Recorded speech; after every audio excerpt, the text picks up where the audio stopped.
Hi traders, I'm going to show you a couple candlesticks from today that really would have given you an indication of the direction that was going to occur. And so let's just dig in on today's simulation here. These are 5-minute candles, and so we always want to check in and find out, okay, how are the first 10 minutes looking? And we'll draw up some lines of support and resistance. And so you can see, first of all, this really was a gap down morning. And so you can see the 8 and 20 EMA clouds are way up there. It is way below the 8 EMA, which is a bearish signal right away. I want to make sure that the PSAR is also turned on. Yes, and the PSAR is way up there as well. So that is also a bearish signal. And so we need to keep that sentiment in mind that whatever we're looking at here, make sure that you realize that we are in a bearish market today. People are not feeling great about some of the news from Facebook. And I guess that was the excuse today. So we just got to be ready for whatever they show us and just respond. So we will get these lines going over here. At least this is what we're seeing as the market opens of supply and resistance. Support and resistance. So here we go. You can see it's a little indecisive, but if anything, we are assuming puts just because of where those clouds are. And so we have really no play right now. As you can see, we are about, let me get my little pointer going here, 5, 10, 15, 20, 25, 30, 35. Yeah, we're a little more than an hour into the trading day, and there really isn't a good play to be made right now. So we're watching for some kind of a move here that we could jump in on, but it's tricky until we see a certain candle coming up soon. Okay, so remember, as you're looking at all of these, you're looking at the candles first. You're looking at support and resistance. You're also then looking at the PSAR to see if there's any bit of a switch, the 820 EMA clouds, and also VWAP. You know, it seems like it's hovering right over VWAP right now at the moment. So let's see what happens next.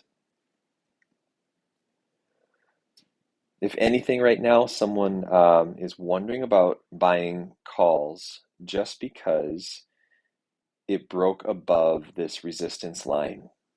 But we want to look at this candle right up here. As it was getting close to breaking above the 20 EMA, you can see it had a big pop up, and then at the end of that candle, when it closed pretty heavily down. That right there is a shooting star. So that's a heavy bearish doji. That right there is a sign that we might be seeing some bearish action ahead. So let's just keep watching here. So puts might be in play. However, the next one followed up, and the one after that is almost what's called a bearish engulfing candle, where the entire body of the candle overwhelms the previous candle. Those are two bearish signs right there. Also, you can see that the resistance is right up here at the 20 EMA, and if it's going to be rejecting that, and if the next move down right here ends up moving down, then we are looking at puts in play because it has rejected resistance. So this coming up here, I believe, is going to be over 100% move if we could get in early enough. So that right there was really only a 20-minute move at that point in time, but that's definitely a bearish rejection that puts would be in play on. So now you can see how it's struggling with VWAP a little bit, not sure what to do. Breaks down below VWAP. And now we get what's possibly a fake breakout. So this was a tough one because if you're looking at the size of this candle, how it's very long and strong. At this point in time, as I was watching the RSI, Tesla started to break out. I think Tesla went up as much as 4%.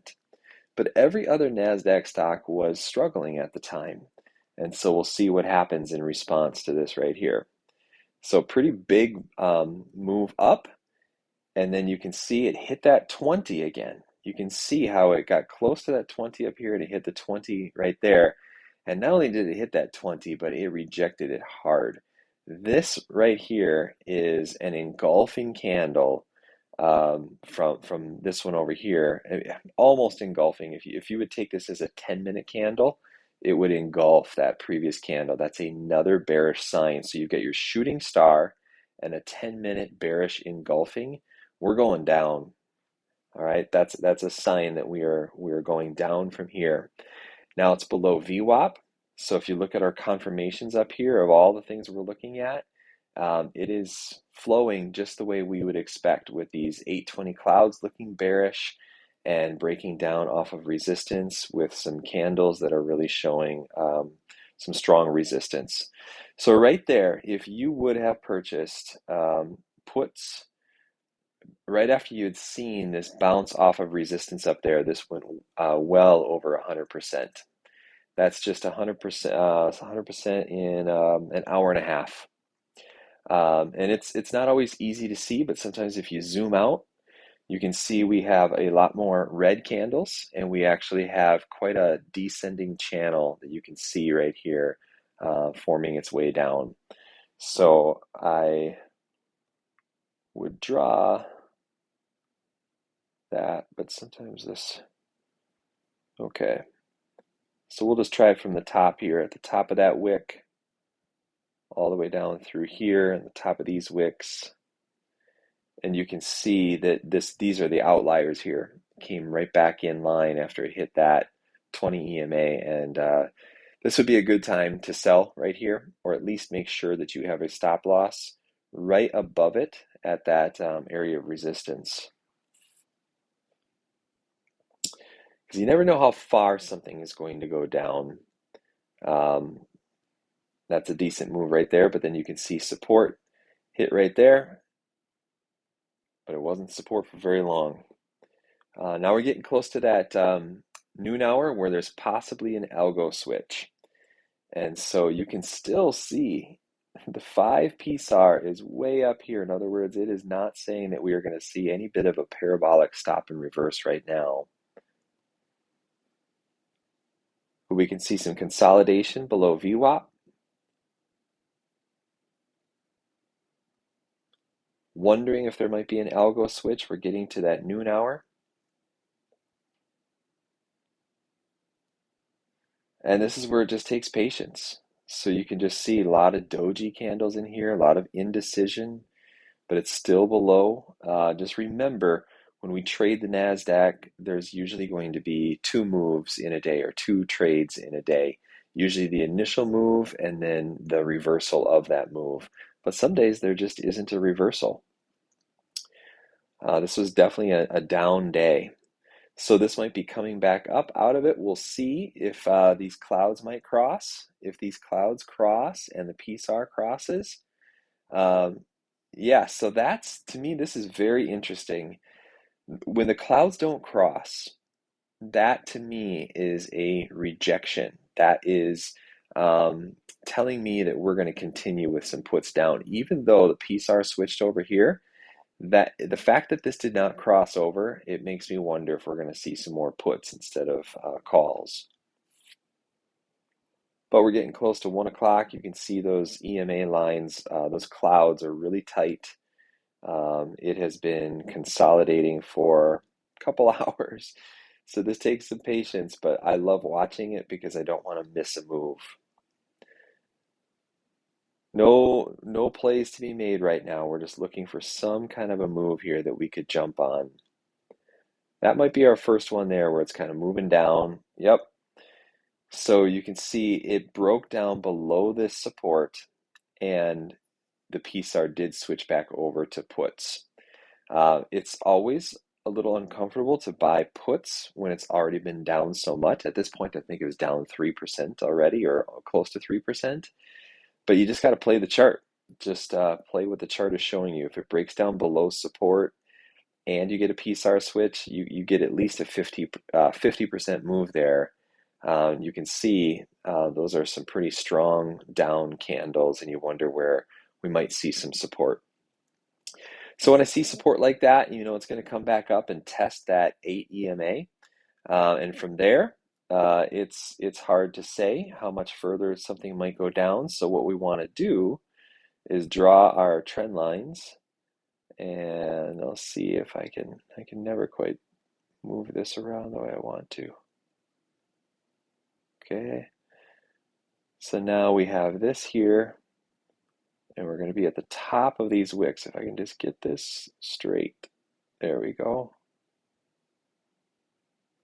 And you can see it has not broken above that resistance, but if it does, that would be a good time to get out and protect your gains. So yes, you would have wanted to get out when you saw that that climbed above.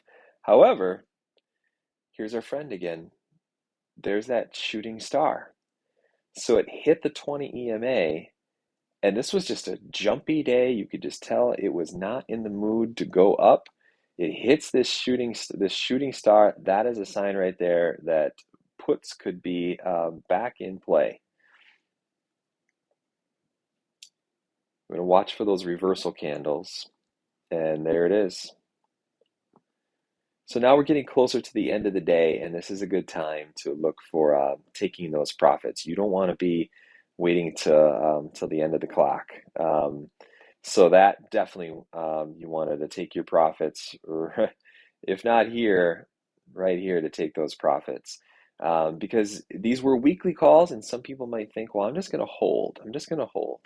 And I would just say a bird in the hand is better than two in the bush, right? Take the profits when you can, when they're there. Because actually after hours there was Amazon earnings, and the Nasdaq actually jumped up quite a bit because Amazon went up 25%. So take the gains when they're in front of you, but this is a big lesson right here to learn from bearish engulfing, and the morning, boy, I keep messing these up, the shooting star, okay? Shooting star here, and we saw it at the end of the day. Those are both bearish indicators. When in doubt, zoom out, right? You can see 820 clouds just stayed bearish all day long, all day. Never crossed back over to the bullish side. Okay, hopefully you were green today. If not, you will be tomorrow.